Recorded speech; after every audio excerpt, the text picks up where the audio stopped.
사도신경으로 우리들의 신학을 고백하겠습니다.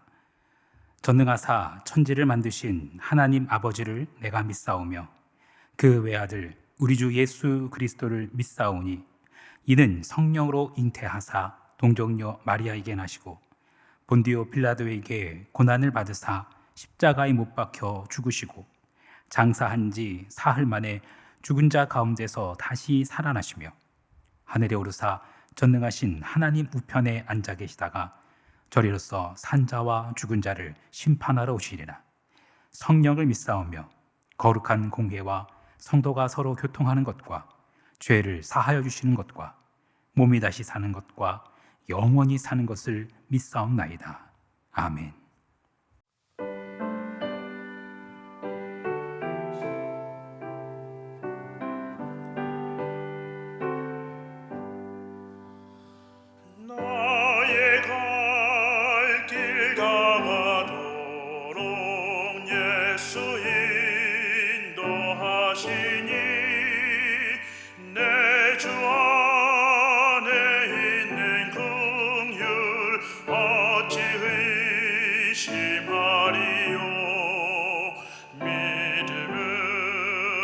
사는 자는 하늘 위로 받겠네. 무슨 일을 만나든지 만사형통하리라.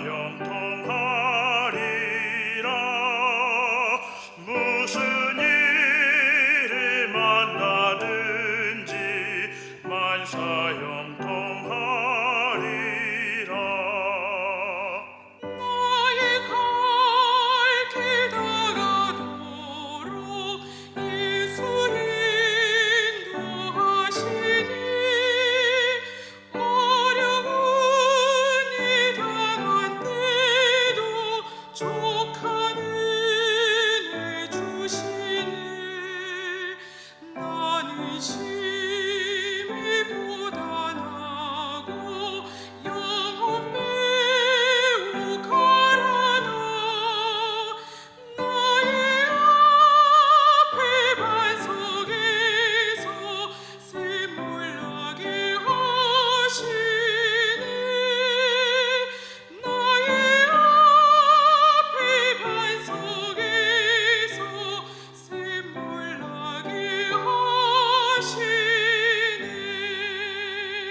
이 시간 우리 계신 하나님의 말씀 시편 105편 1절로 11절 말씀입니다.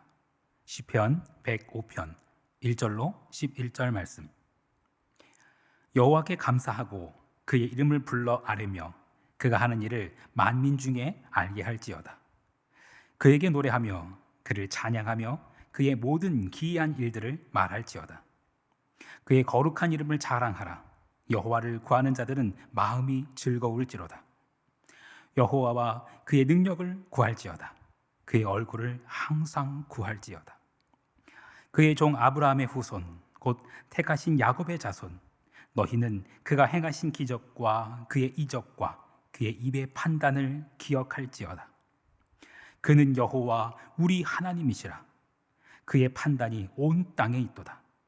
그는 그의 언약 곧 천대에 걸쳐 명령하신 말씀을 영원히 기억하셨으니 이것은 아브람과 맺은 언약이고 이삭에게 하신 맹세이며 야곱에게 세우신 율례 곧 이스라엘에게 하신 영원한 언약이라. 이르시기를 내가 가나안 땅을 내게 주어 너희에게 할당된 소유가 되게 하리라 하셨도다. 아멘. 잠시 기도하겠습니다.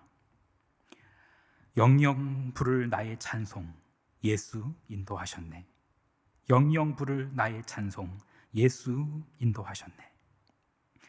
하나님, 손살처럼 빠르게 지나가는 인생길에서 잠시 멈춰 뒤돌아보면 하나님의 은혜가 아닌 것이 하나도 없습니다. 그 하나님은 어제도 오늘도 내일도 영원토록 신실하신 하나님이심을 믿습니다. 나의 갈 길 다 가도록 예수 인도하심을 믿습니다. 하나님께서 우리에게 신실하시듯이 우리도 신실하게 하옵소서. 어제도 오늘도 내일도 예수님만 따라가게 하여 주옵소서. 기쁨의 근원 되시는 예수 그리스도의 이름으로 기도합니다. 아멘. 시의 적절하다라는 말 있죠. 그때의 사정이나 그때의 요구에 알맞은 것을 두고 하는 말입니다. 그렇죠. 같은 말이라도 그 말을 어떤 때 어떤 상황에서 하느냐에 따라서 그걸 받아들이는 마음은 전혀 다릅니다. 축하해야 할 곳이 있고 격려와 위로가 필요한 곳이 있죠. 그때와 장소를 분별하지 못한다면 낭패를 볼 수 있습니다. 결혼식장에 가가지고 심심한 위로의 말씀을 드립니다, 이러면 안 되죠. 장례식장에 가서 행복하세요 이러면은 큰일 납니다. 오늘 우리가 읽은 시편 105편은 누가 지은 시인지 어떤 방식으로 연주해야 되는지 그런 배경이 어떤지 서술되지 않은 시입니다. 그런데 대부분의 학자들은 이 시를 쓴 저자는 다윗이거나 바벨론 포로 귀환 이후 어떤 무명의 시인이 썼을 것이라고 봅니다. 그리고 몇 가지 이유로 대부분의 학자가 후자의 입장을 지지해요. 바벨론 포로 귀환 이후 어떤 무명의 시인이 이 시를 썼다라는 거예요. 바벨론 포로 귀환 이후. 그때의 상황을 한번 짐작해 볼까요? 아무것도 없습니다. 살 집도 없고 성벽조차 없습니다. 성전도 없어요. 바벨론에 의해서 처참하게 무너진 예루살렘, 그리고 여러 이방의 피가 섞여서 혼란스러워진 사회. 바벨론에 있던 사람들은 예루살렘의 모습이 그렇게 망가져 있다라는 것을 소문으로 듣기는 했습니다. 모르지 않았어요. 그래서 포로 귀환이 허락되었지만 그 망가지고 혼탁한 예루살렘에 굳이 다시 돌아가고 싶어하지 않는 사람들이 대부분이었습니다. 그냥 바벨론에 있으면 포로일지언정 먹고 사는 것은 문제가 안 되니까요. 비록 멸시와 천대가 가득하지만 바벨론이라는 제국 아래에 있기 때문에 외세의 침략은 걱정하지 않아도 되니까요. 하지만 그 바벨론을 뒤로 하고 예루살렘으로 향해 돌아온 이들이 있었습니다. 길고 긴 여정.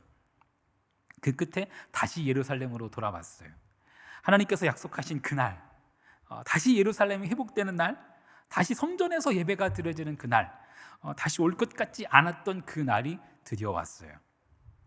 그런데 예루살렘이 폐허가 됐다라는 말을 소문으로 들었을 때와 그걸 두 눈으로 목격했을 때의 충격은 비교가 되질 않았을 겁니다. 그곳에 서 있는 자들은, 그 폐허가 된 예루살렘에 서 있는 자들은 정작 무엇부터 시작해야 할지 막막했을 겁니다. 선조들로부터 그 솔로몬 성전의 영화로 그거를 익히 들어서 알고는 있지만 지금 바벨론에서 포로로 귀환해서 그 맨바닥에 있는 자들, 그들 앞에는 아무것도 없습니다. 다시 시작해야 합니다. 완전 제로에서 다시 시작해야 해요. 그들이 할 수 있는 것은 무엇일까요? 그들에게 필요한 것은 무엇일까요? 그 바벨론에서 여기까지 온 것만으로도 정말 대단하다, 그러면서 위로해주고 격려해주고 응원해줘야 될 것 같은데 시편 105편은 이렇게 시작합니다. 의의 단어로 시작해요. 시편 105편 1절 말씀. 여호와께 감사하고 그의 이름을 불러 아뢰며 그가 하는 일을 만민 중에 알게 할지어다. 감사하라. 감사하고 하나님이 하신 일을 만민에게 알리래요. 그런데 지금 상황이 감사할 상황일까요? 하나님께서 행하신 일? 하나님께서는 이스라엘을 바벨론에 포로로 끌려가게 하셨잖아요. 뭘 감사하라는 거예요? 성전은 불에 타서 다 없어졌잖아요. 지금도 자기들 앞에는 성벽조차 없고 집도 제대로 된 게 없어요. 하나님께서 뭘 하셨는데요? 하나님 너무 무능하세요. 하나님, 내가 힘들 때, 내가 부러질 때 하나님 내 곁에 안 계셨잖아요. 날 격려해주고 위로해 주셔야지. 그런데 어떻게 나한테 감사하라고 강요하세요? 솔직히 백성들이 이런 마음이었을지도 모르겠어요. 시편 105편은 감사라고 선포한 이후로 아브라함의 이야기, 또 그의 자손들의 이야기, 모세의 이야기, 이런 이야기들을 막 열거를 해요. 아브라함? 믿음의 조상?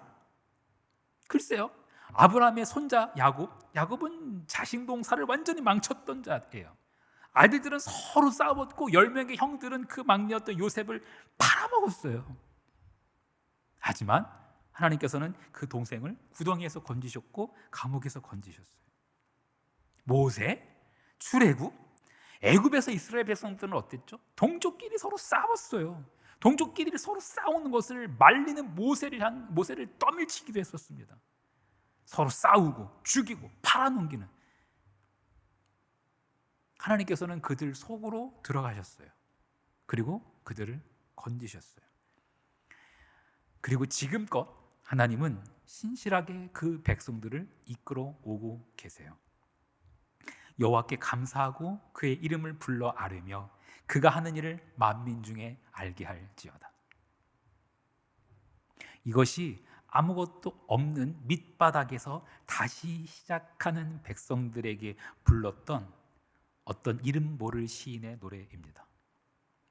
그래서 오늘 설교의 제목도 다시 시작하는 노래입니다. 다시 시작하는 노래. 다시 시작해야 할 때 우리에게 뭐가 필요할까요? 굳은 의지, 강한 결단력. 네, 맞습니다. 그런 것도 필요합니다. 그런데 진짜 필요한 것은 지금까지 지내온 것, 주의 크신 은혜라. 그렇게 고백하며 하나님께 감사하는 일입니다. 그리고 그 하나님께서 행하신 일을 만민 중에 알게 하는 것, 그게 다시 시작하는 노래입니다. 시편 105편에는 여러 이야기가 등장하지만 요셉의 이야기도 등장합니다. 요셉이 형통했다라는 표현이 몇 번 등장합니다. 요셉이 형통했다라는 표현이 언제 등장하는지 아십니까? 시위대장 보디말의 집에 종으로 팔려갔었을 때, 종 노릇하고 있는데 거기서 형통하게 하셨대요. 나중에는 그렇게 열심히 했는데 억울한 누명을 쓰고 감옥에 들어가잖아요. 종에서 죄수가 됐어요. 완전 인생은 밑바닥 같아요. 그런데 여호와께서 요셉과 함께 하심으로 형통했대요. 종으로 팔려갔었을 때, 감옥에 죄인으로 갇혀 있었을 때 하나님께서는 형통했더라라는 말씀을 하세요. 그런 상황에서 시편 105편은 역시 같은 노래를 불러요. 시편 105편 같은 그런 노래. 여호와께 감사하고 그의 이름을 불러 아뢰며 그가 하는 일을 만민 중에 알게 할지어다. 감사. 감사에 관한 성경 구절 중 가장 유명한 구절이 이거다 아닐까 싶습니다. 데살로니가 전서 5장 16절로 18절 말씀. 항상 기뻐하라. 쉬지 말고 기도하라. 범사에 감사하라. 이것이 그리스도 예수 안에서 너희를 향하신 하나님의 뜻입니다. 예수 안에서 우리를 향하신 하나님의 뜻이래요. 예수 안에서 우리를 향하신 하나님의 뜻. 그 정점에는 십자가가 있습니다. 우리가 하나님께 가장 감사해야 할 제목, 십자가입니다. 하나님께서 우리에게 행하신 일, 그 일 가운데 가장 위대한 일, 그것은 십자가입니다. 우리를 향하신 하나님의 사랑을 확증하신 그 사건, 그것은 바로 예수 그리스도의 십자가입니다. 그것이 우리의 영광이고 우리가 가야 할 길이며 우리가 알려야 할 길입니다. 우리는 그 하나님께 감사하며 그가 행하신, 그 하나님께서 행하신 그 놀라운 일들을 기억하고 만민에게 알려야 합니다. 성경은 감사에 대해서 우리에게 이렇게까지 권면합니다. 에베소서 5장 4절 말씀. 누추함과 어리석은 말이나 희롱의 말이 마땅하지 아니하니 오히려 감사하는 말을 하라. 오히려 감사하는 말을 하라. 세상은 누추함과 어리석은 말이나 희롱의 말, 이런 것들을 넘치도록 토해내지만 성도는 오히려 세상에서 말하는 것보다 더욱 넘치도록 그런 말을 세상에서 막 뱉어낼 때, 누추한 말, 어리석은 말, 희롱의 말, 그런 말을 막 토해낼 때 그것보다 더욱 넘치도록 오히려 감사하는 말을 하라라는 거예요. 다시 성전을 세우겠다며 바벨론을 뒤로 하고 여기까지 왔건만 아무것도 보이지 않는 백성들, 어떤 이들은 나를 조롱하고 어떤 이들은 나를 막 희롱하기도 합니다. 하지만 오히려 감사하는 말을 하라. 아무것도 없는 것 같은 그곳, 오직 하나님만 바라볼 수밖에 없는 그곳에서 하나님께 감사하라는 거예요. 지금까지 지내온 것 주의 크신 은혜라. 그렇게 지금까지 인도하신 하나님을 기억하고 그가 행하신 일, 하나님께서 행하신 일, 내가 한 일 말고 하나님께서 행하신 일, 그 일을 만민에게 알게 하라는 거예요. 이것이 다시 시작하는 백성에게 불렀던 어떤 이름 모를 시인의 노래입니다. 마지막으로 성경을 한 권만 더 읽겠습니다. 디모데전서 4장 4절과 5절 말씀. 하나님께서 지으신 모든 것이 선하매 감사함으로 받으면 버릴 것이 없나니 하나님의 말씀과 기도로 거룩하여짐이라. 사랑하는 성도 여러분, 하나님께서는 나의 인생을 빚으시면서 여러 가지 재료를 사용하십니다. 멸시와 천대, 슬픔과 괴로움, 환난과 박해, 배신과 외로움, 하나님은 그것마저도 사용하셔서 하나님의 작품을 완성하십니다. 지금은 다 알 수 없을지라도 하나님께서 하나님의 때에 하나님의 방법으로 그 모든 것이 합력하여 선을 이루게 하실 것입니다. 감사함으로 받으면 버릴 것이 없어요. 하나님의 말씀과 기도로 거룩해질 것입니다. 그러니 우리는 하나님의 말씀을 붙잡고 감사하며 기도해야 합니다. 다시 시작하는 노래를 부르는 여러분들의 삶이 감사하는 삶, 거룩한 삶 되기를 간절히 축원합니다. 주기도문 하시겠습니다. 하늘에 계신 우리 아버지여, 이름이 거룩히 여김을 받으시오며 나라가 임하시오며 뜻이 하늘에서 이루어진 것 같이 땅에서도 이루어지이다.